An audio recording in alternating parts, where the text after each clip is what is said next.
In the Hawaii history with the United States, the Americans were very leery about admitting Hawaii as a state.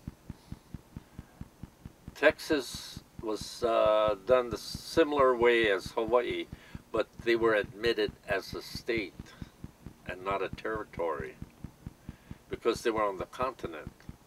Now here's a country that went over the blue waters to invade and occupy another nation. So that's already breaking and violating the international laws. Well, when they were planning the mandate, the United States was aware of it because every 4 years all the countries, whether it was occupied or conquered or colonialized, had to report every 4 years to try to reverse colonialism. That mandate was going to be enacted in 1960. If you look at the admission dates of Alaska and Hawaii, it's 1959. So after much resistance from the Americans to integrate Alaska and Hawaii, there was a big push to put them in, and this way the United States would not have to write up the status of these non-governing organizations, these non-governing countries, because in 1960 all the other countries that were under similar circumstances would have to reach out to the indigenous people and give them a choice of whether or not they wanted independence, free association, or integration with the country that overpowered them. So the United States knew that in Hawaii, many Hawaiians, Hawaii nationals, who were actually the ones that should have voted for statehood or an annexation, never did.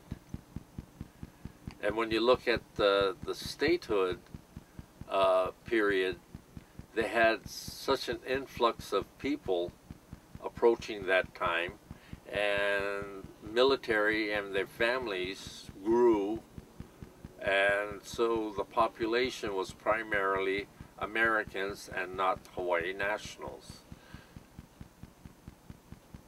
So in the end, once it was passed, because the United States needed to pass statehood and then turn around and tell the UN, oh, well, that's okay now because the people of Hawaii decided to integrate.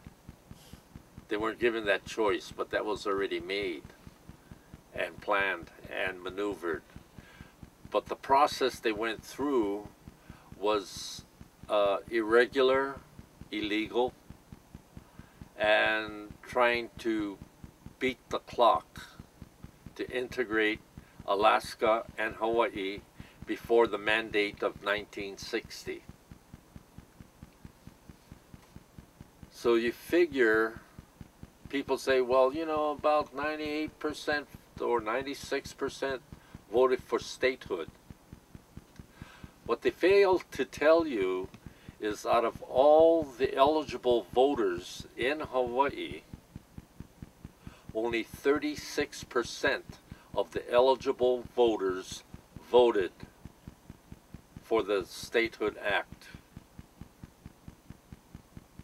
And out of that 36%, 96 of them voted for statehood.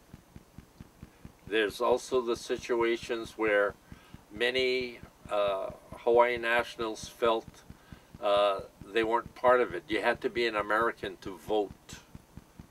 To register to vote and to vote, you had to be an American.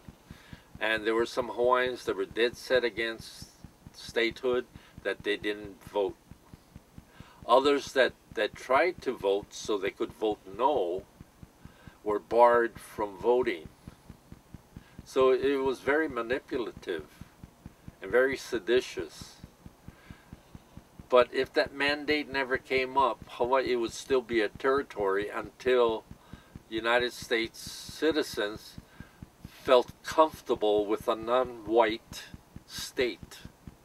Because when they come here, they're the minority, and they didn't feel comfortable in that position. So this is why 1959,